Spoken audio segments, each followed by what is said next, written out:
Thank you ahead of time for tuning in and watching the podcast. We talked about many different things: insurance, the paradigm of food deserts, where we came from in our upbringing and how it relates to the diseases of today, and how we deliver our message and our help to the patients and the masses out there. So I think you're going to love this one. Just forewarning, there is a Baxter is in the background barking every once in a while. He's a new puppy. He was trying to give us advice as well. So hang in there. Don't forget to subscribe. I'll put the link down below, and I'll put Deepa's link. Ultimately, you need a team of healers, doctors, providers, coaches to get you past the diseases. And if you add Deepa to your team, it'll increase your chances for success, and it'll get you there faster. So enjoy the podcast.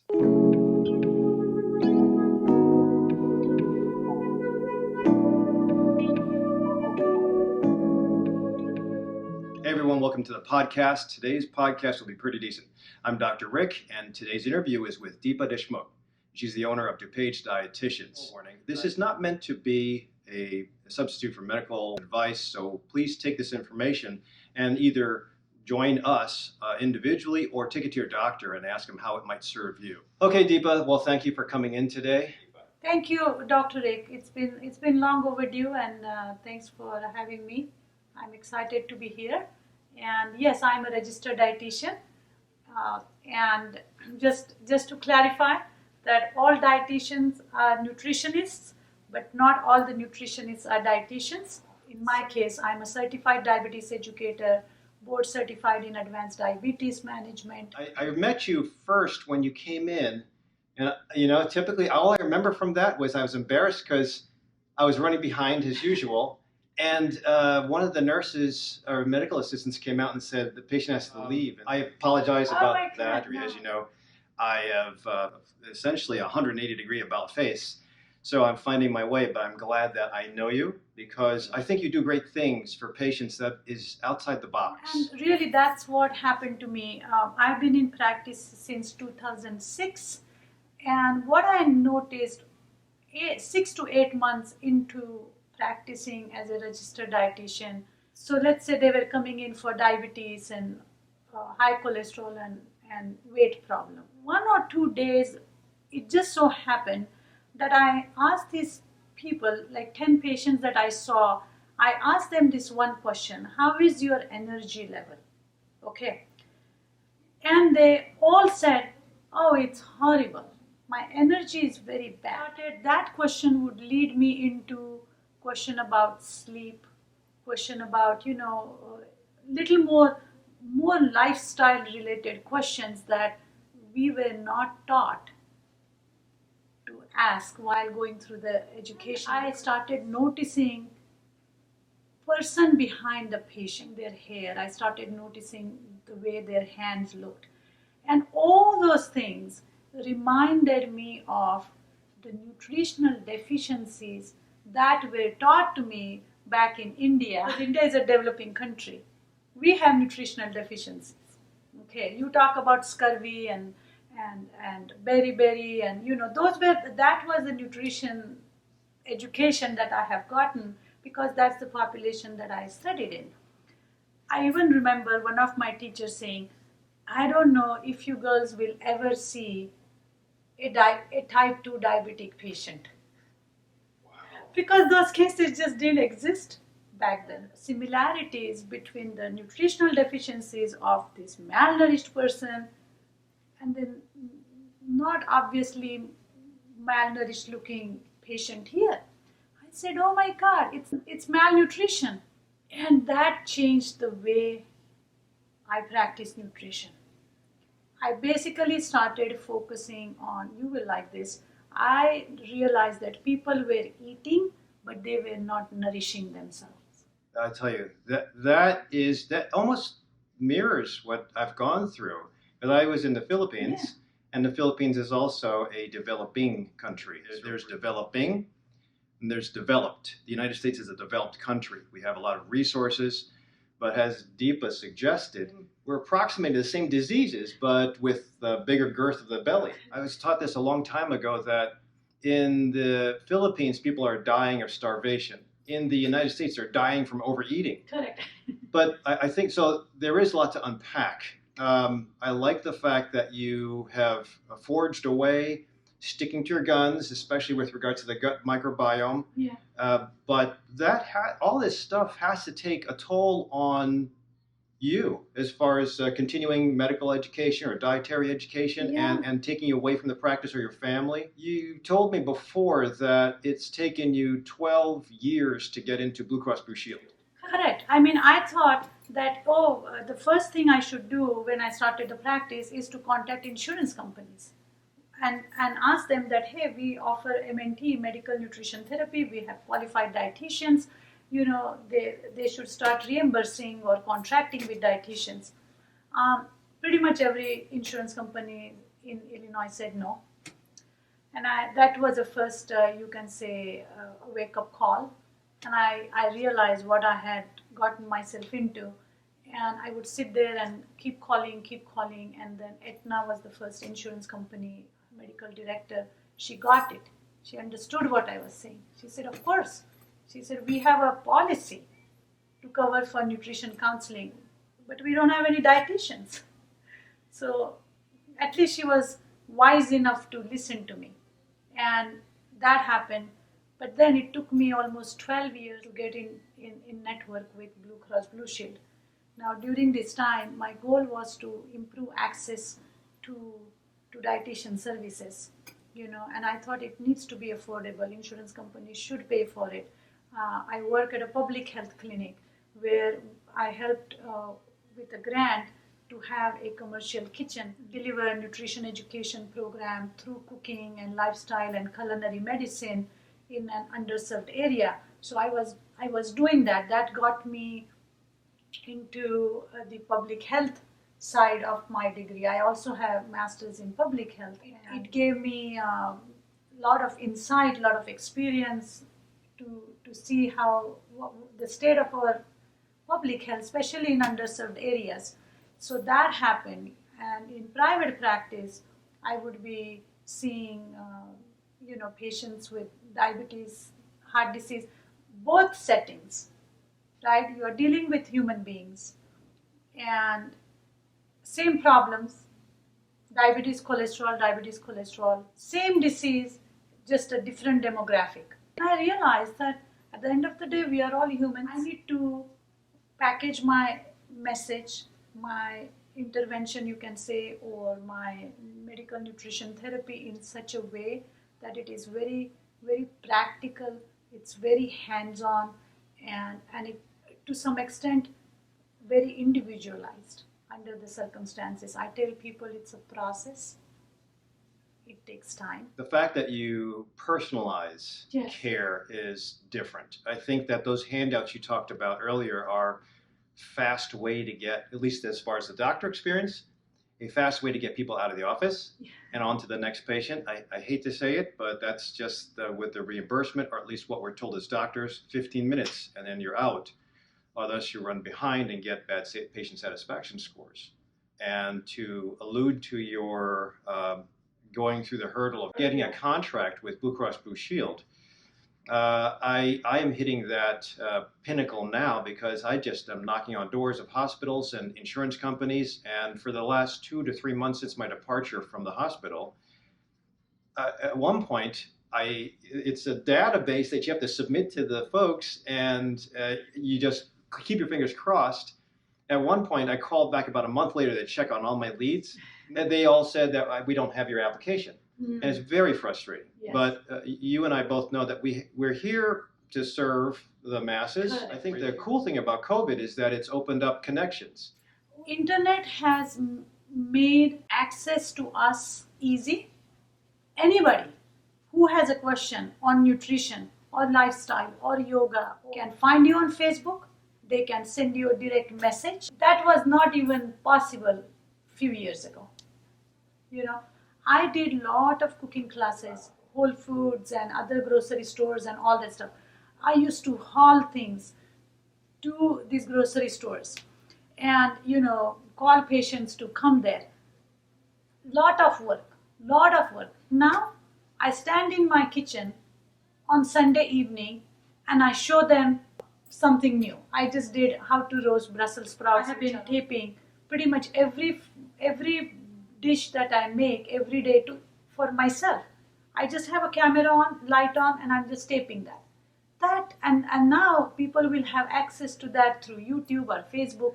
I personally feel that if somebody is ready and ready to recognize that they need help and they need support, then there is no excuse left to find practitioners like you, me, and there are many of us out there. A lot of practitioners are changing the gears now and joining what you and I do. You're right. Since COVID, at least for doctors, we have been able to bill the insurance company for internet consults. Yes. It's still a little tough, and I don't know how long that will last. I'm assuming the reimbursement, which is a little bit on the truncated side, Sure, compared to an actual face-to-face visit. Mm-hmm. I think that during the pandemic, until it's declared over, the governments and most insurance companies will reimburse. I'm not sure about how they reimburse you, but the doctors, it's like 1/3 of the usual visit.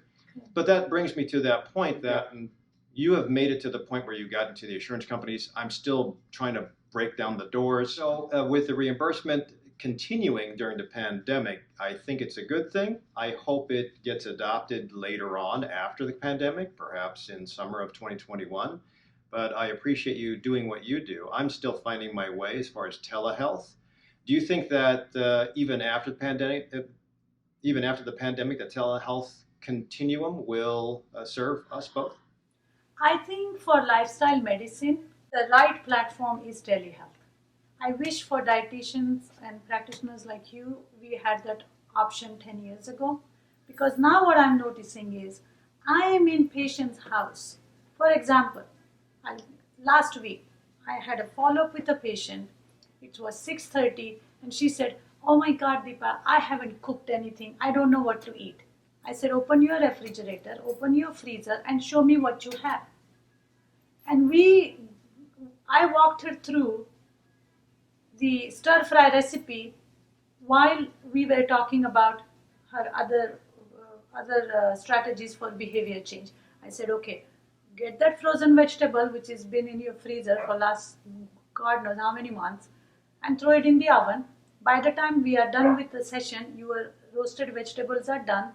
This is a recipe for sauce. I saw that you have soy sauce in your cupboard, in your pantry. You have ginger, you have onion, you have this sad looking celery. Throw it in the water, bring it to life, and stir fry recipe." This would have never happened if I was seeing her in the office. Chances are she would have come to my office tired, even though in our office we keep snacks for the patients because I know they come tired and they are hungry. There was no way she would have gone home and cooked anything. The telehealth and the lifestyle, culinary medicine, nutrition, whatever you want to name it, needs to be done where the problem is, which is patients' work environment and home environment. This is where I believe that your master's in public health, my understanding of behavioral health, and also moving away from the shame that some doctors give. Unfortunately, in the truncated, I can't speak for the dietitian, but in the truncated doctor visit, if you can't break through and change or inspire with, there's a great feeling with losing weight, there's a great feeling with lowering cholesterol, there's a great feeling with low salt diet, then what the visit is converted to is threat. And threat sometimes works. You're going towards a heart attack, you're going towards insulin injections, but it fades quickly. So the inspiration, especially for the patient once they leave the doctor's office, which is every 3 months or every year, is gone because they go back into their house and their work. Exactly. We give them the diagnosis and we tell them the worst case scenario and then fly on your own, right? And that's where the dietitians come into play because we are dealing with their lifestyle issues, and we give meal plans which are printed with grocery list, and we have meal plan for weekend detox, and we have meal plans for busy work life week, and we have meal plans for those who are transitioning to plant-based, and those who are on FODMAP diet, and those who are on transitioning to keto or whatever diet you are on, my personal recommendation is to go more plant-based, because there is really no downsides to it. It doesn't matter what main diet you are on, but going more plant-based is a way to go because of that microbiome that I talked about. So we give patients a lot of these tools, resources. They chat with us through our system. So if somebody, for example, during Thanksgiving weekend, 3-4 SOS messages, oh, I fell off the wagon during Thanksgiving, what do I do? Traditionally, that patient, if I had seen her after 2 months, 1 month, lost case. Chances are she or he would have continued that behavior through entire Christmas or through entire holiday season, and then I see her in February and so on and so forth. But I told her, listen, and I told everybody that falling off the wagon is part of the process. It's good that you fell off the wagon, because now we know that this is your tendency. This is a roadblock. And now next time we come up with a coping mechanism. We come up with how to get back on the wagon immediately. And these women, they did a very simple, just salad and smoothie and very light food for 3 days. You can say a detox or just a mindful eating, and they all lost anywhere between 5 to 8 pounds. During Thanksgiving? Right after Thanksgiving. I have so many patients who have lost anywhere between 15 and 50 pounds during COVID. That's a bit unusual, and I think that people would want to hear about that. It sounds like that when there is, number one, the roadblock identified and embraced, Yes. and the threat is not there, again, that shaming at the doctor's office is not a good thing. I think it can be used as a tool, but we should be empowered as doctors to have more tools. And that's the limitation with our training. Not mine. I went like you into more training, longitudinal I call it, but I honestly really thank you. During my time in the last 5 years, when I was trying to practice lifestyle medicine and integrative medicine, but still trying to honor the truncated amount of time that the hospital told me, I would sometimes just punt it to you. Yes. And hope that you would take care of the patient, and unfortunately that meant taking time out of your lifestyle, but I really appreciate that.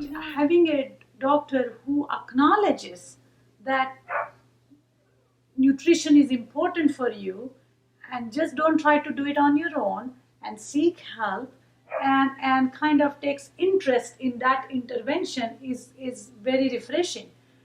And that's why I think I believe I met you through my one of my patient who went plant-based, and he said, Deepa, you should talk to Dr. Rick, and that started the conversation, because I'm so used to having traditional medical doctors not acknowledging us. People have called me, stop practicing voodoo interventions and stuff like that, and it's sometimes, I felt that, is there anybody who is listening to me outside of this room? But I know my patients are, and I have been in practice because of my patients, really, because it's extremely gratifying. And it's not some miracle or anything magic pill I have. I don't have boxes of protein powder or some shakes or mixes and things like that. It's really everyday food. I'm just telling people to move from or start distinguishing between eating and nourishing. Okay, and I give them tools to nourish themselves. I tell them, your diabetes, your heart disease, your weight is a symptom. It's not a disease in itself. They are going to improve. But you have to focus on the other symptoms that are improving, such as, do you have more energy? Do you have less pain? Do you feel little motivated? Do you are you able to stand for 5 minutes versus 1 minute? I said we are going to focus on these small changes. Once you, I said, the moment you say that you have energy, I'm going to put you on that treadmill. But I can't expect you to do 30 minutes of the exercise every single day without really addressing the underlying issue, which is you. Who doesn't want to exercise? Everybody does. But if your symptom is low energy, I need to fix that first. So when all these things improve, then the weight comes off, and of course diabetes gets under control and all that stuff. I think that when you put it that way and you present it as a very, number one, it's easy to understand. You're not a diagnosis. These are feelings. These are temptations. There could be other things involved. How is the sleep? Just the fact that you were able to take a camera and go through somebody's kitchen and guide them, that deployment of a tactic for a patient will really conquer a lot of hurdles. I think time is invaluable. But we also have to be efficient, otherwise we'll be moved away from, we'll provide great product and great strategies and successes, which is very rewarding, but we'll also take time away from our families and our own healthy practices. So there is a balance, and again, when we consider it, mind-body medicine, nutrition, activity, exercise, and good sleep, and love again, I think that when you say that no matter who the patient is, that they're a human, it's okay to fail, but it's not okay to ignore. And I think most importantly for my approach is to give somebody hope. Correct. And sometimes the hope is linked to education. Correct. And that's where I think this, I don't know where COVID will take us, but it's opened up a door that I think we'll be able to serve. Not only that is that holistic approach and seeing a patient as a whole patient, not just a diagnosis and ICD-9 code. Yeah. Which is unfortunately what I think we're being pigeonholed into doing. Again, it's efficiency.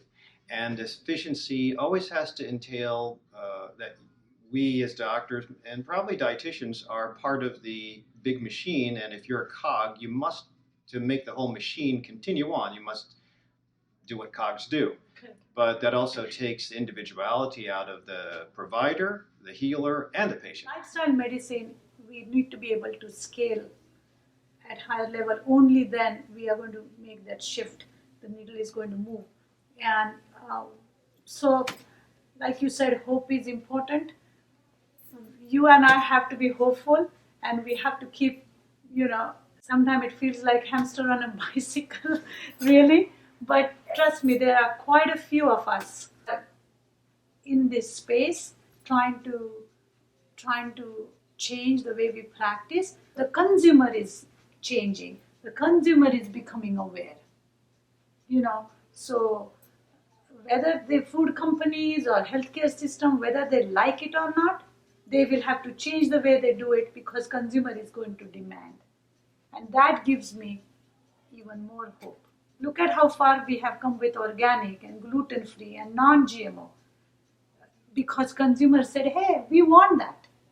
When people say we want lifestyle nutrition, when people say, I want to try nutrition before I try the medication, that's where it's going, and that's where they are going to meet us. And when you give them the variety on their meal plan, and when you give them tools that go to the produce section and look around how many vegetables are available.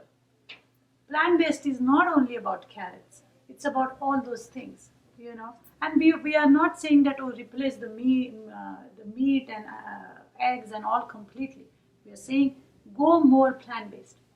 If you're eating no vegetables, eat half a cup. If you're eating half a cup, add another 1/4 cup. If you're doing 2 cups, add another half a cup. That's all. So, and then common sense, right? We know that our microbiome needs fiber, and fiber comes from plant. I really want to talk about the gut microbiome because it's something I really believe in. I think it's really screwed up with all the Oh. antibiotics that myself and my colleagues are giving, especially with COVID. Yes.